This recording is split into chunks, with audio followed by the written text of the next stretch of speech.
Olá, boa noite para você que nos acompanha pela Rede Cidade, AM 1550, FM 104.1 para Pelotas e região, e pelo Facebook Ultra Esportes Multimídia, para o mundo todo, para o nosso planeta azul redondo.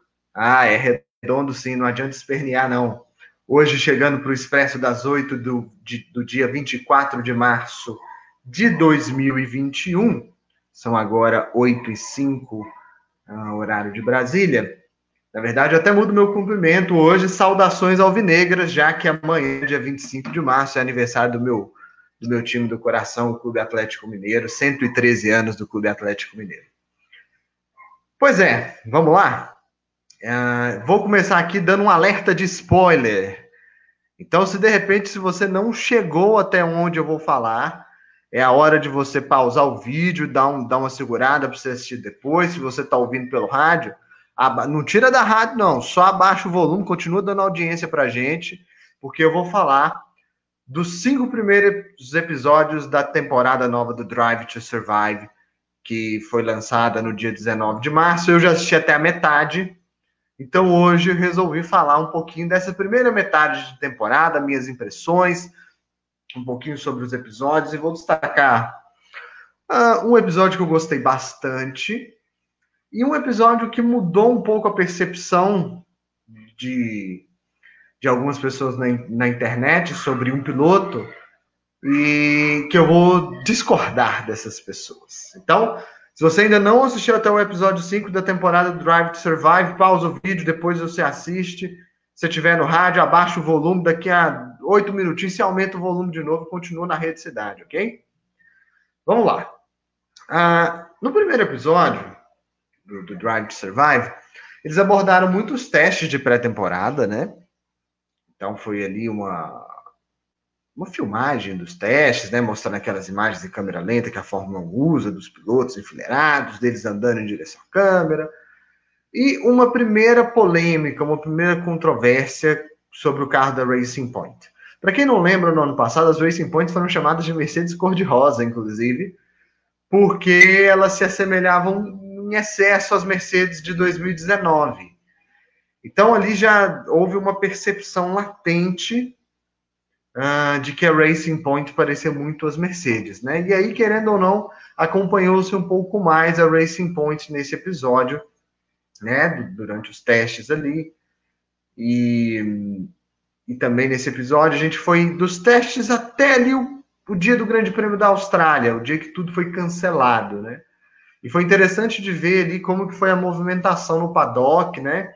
Sobre ver posicionamentos de que algumas equipes queriam correr, e que quando deu os casos confirmados de Covid na McLaren, aí todo mundo ficou meio com medo, e aí já começou uma movimentação forte para o cancelamento do Grande Prêmio, e aí sim, os nomes mais influentes da categoria, o Lewis Hamilton junto com a Mercedes, deram declarações fortes, apoiando o cancelamento do Grande Prêmio, e aí a partir daí foi cancelado. Realidade, vocês pensem bem, de um ano atrás, de março passado, quando tudo ainda estava meio no começo ainda, né? Hoje, cá estamos nós, um ano depois, aqui no Brasil, batendo recorde de mortes, né? Então, vale mais esse lembrete, já que a gente está falando desse episódio. Fique em casa se puder, se sair, use máscara, leve seu álcool em gel, né? Mas evite, se puder, fique em casa. O segundo episódio trata um pouquinho da Red Bull. E eu acho legal quando eu trato da Red Bull, porque eu acho o Christian Horner um personagem bem interessante, o chefe da Red Bull.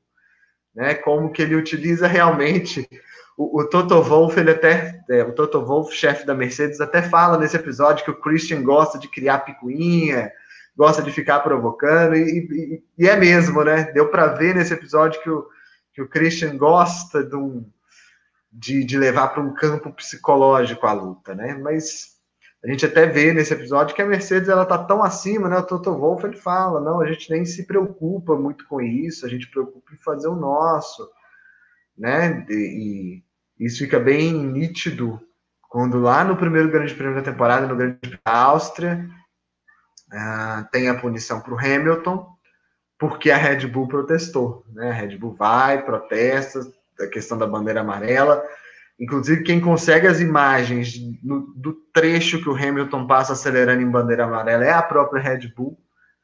Então, mostra um pouquinho dessa rivalidade Red Bull-Mercedes, que a gente sabe, né, para quem acompanha a temporada, que na pista mesmo, não foi tão próxima assim. Mas uma rivalidade de bastidores, achei bem interessante. O terceiro episódio, sim. O terceiro episódio é o episódio que eu falei lá no início que eu ia discordar da maioria das pessoas. É um episódio que aborda de perto a Mercedes, em especial Valtteri Bottas. E aí virou uma percepção geral, porque acompanha-se o Grande Prêmio da Rússia. O Grande Prêmio da Rússia, o Hamilton largou na pole, o Bottas largou em terceiro, quase por estratégia, ele deu vácuo na reta para o Verstappen conseguiu um bom tempo, ficou em segundo. E ele fala, né, que ali na Rússia, em Sochi, era melhor largar em terceiro, porque a reta é longa e dá para você pegar o vácuo do primeiro colocado. A gente sabe o que acontece nessa corrida. O Hamilton foi punido por um procedimento de treinamento de largada que aconteceu minutos antes da corrida. Ele foi punido em 10 segundos. Isso fez com que a vitória ficasse bem tranquila para o Valtteri Bottas.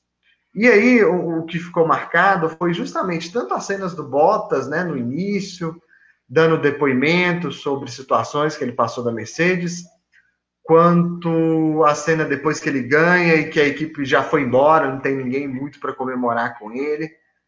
Mas, e até uma declaração, né, um rádio dele depois da corrida na Rússia, falando, né, mandando os críticos. Não vou reproduzir aqui porque tem palavras. Mas o que eu acho, né, o pessoal na internet, fãs de Fórmula 1, ficaram meio com dó do Bottas por causa dessa situação. Eu, sinceramente, não fico com dó do Bottas. O Bottas está na melhor equipe do mundo. Ele tem condições, ele tem carro para ganhar o campeonato, já que o carro que ele dirige desde 2017 ganhou todos os campeonatos desde então, só que foi com outro piloto. E ele não entrega a altura, né?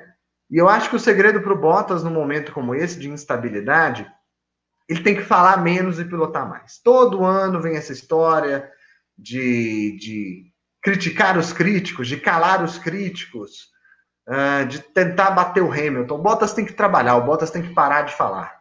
Ele tem que sentar no carro e trabalhar e tentar pilotar o máximo que ele puder. Ele tem que não ligar para os críticos e nem olhar para o box do lado que tem o Hamilton. Ele tem que focar no trabalho dele. Eu acho que ele anda muito pouco focado no trabalho dele, muito focado nos críticos, muito focado em bater o Hamilton. Ele tem que focar simplesmente nele. E ponto. O quarto episódio fala um pouquinho do calvário da Ferrari, mostra até o Grande Prêmio da Itália, o Grande Prêmio da casa da Ferrari. E um calvário total, as duas Ferraris abandonam, batem, o Leclerc bate, o Vettel tem um problema de freios, eles classificam muito mal. Então mostra um pouco dessa crise da Ferrari e de como o Vettel chutou o balde nessa última temporada, né? Inclusive pelo anúncio o anúncio da Aston Martin, a Aston Martin anunciando o Vettel para a próxima temporada acontece ali na semana do 10º Grande Prêmio da Ferrari. E aí eles falam muito dessa questão do timing, né? Por que aconteceu neste exato momento? Então fica bem latente que essa relação ruiu, né? Essa relação ruiu mesmo. E dá para ver um episódio interessante da gente acompanhar por esse lado, mas em desempenho a Ferrari não entregou absolutamente nada. E foi assim durante todo o ano passado. E o quinto episódio, acabei de assistir o quinto episódio, é bem interessante. É o episódio que eu mais gostei na temporada. Ele aborda um pouco mais de perto a Renault, né? E especificamente a relação do Daniel Ricciardo com o chefe de equipe, o Cyril Abiteboul, depois que o Ricciardo anunciou que estava saindo da equipe. É até algo parecido com o Vettel, mas eu acho que esse episódio especificamente focou muito na relação entre eles. E eu achei bem interessante, para a gente ver um pouquinho dessas relações pessoais nos bastidores, né? E o Cyril Abiteboul fala que ele ficou chateado mesmo. Não tem outra palavra. É uma decisão profissional, mas ele ficou afetado pessoalmente com isso. E a relação deles ficou afetada pessoalmente. Então foi bem interessante de observar isso. E além disso, tem toda uma movimentação também em cima lá do primeiro episódio, daquela polêmica da Racing Point, porque a Renault é a equipe que apela à FIA pela investigação da Racing Point. Depois se unem Williams, a Ferrari e McLaren a esse apelo. E aí também mostra um pouco da Racing Point, né? Mostra um discurso muito forte do Lawrence Stroll, dono da Racing Point, né? Após a decisão da FIA. Um discurso poderoso mesmo, assim, de que estavam tentando trazer o nome da equipe para a lama, né? Mas no fim a gente já sabe, a Racing Point tomou os 15 pontos de punição, foi aquela punição mesmo, nem a apelação da Racing Point para tirar a punição, nem a apelação das outras equipes para aumentar a punição funcionou. Funcionou a primeira punição da investigação, menos 15 pontos no campeonato, uma multa lá em determinado valor, e foi isso. Mas achei bem legal, tanto a relação do Ricardo com o Cyril Abiteboul, tanto quanto esse imbróglio envolvendo Racing Point e outras equipes. Afinal, Lawrence Stroll é um personagem bem interessante também de assistir. É isso. Deu 11 minutos de vídeo, tentei comentar de maneira resumida, mas se você quiser ver de maneira mais ampla, tá lá no Netflix. Só você assistir. Não vou prometer que para a semana que vem eu vou fazer da segunda parte da temporada, porque eu não sei se eu vou ter tempo de assistir tudo. Mas quando eu terminar de assistir tudo, prometo que faço aqui também um apanhado geral. E depois eu e o Luciano a gente combina de fazer um mais longo comentando sobre isso. É isso então, a gente vai caminhando para o final. O Luciano volta amanhã no Expresso das 8 para atualizar o índice ultra do futebol gaúcho, né? Toda quinta-feira tem atualização, então é no Facebook e na Rede Cidade. Eu volto na sexta já para comentar os resultados dos treinos livres para o Grande Prêmio do Bahrein. E não se esqueça, no sábado, lá no nosso YouTube, a gente tem como convidados o Sérgio Milani e o Maicon. Me fugiu o sobrenome do Maicon, mas o Maicon, que era do Gearheads e agora do Diário Automotor, vão comentar com a gente, vamos fazer um esquenta para o Grande Prêmio do Bahrein lá no YouTube do Ultra Esportes Multimídia. É isso, você que está na Rede Cidade, segue com a sua programação normal. E um abraço para todos no Facebook. Eu volto na sexta, mas o Luciano está aí amanhã com o Expresso das 8 de quinta-feira. Um abraço.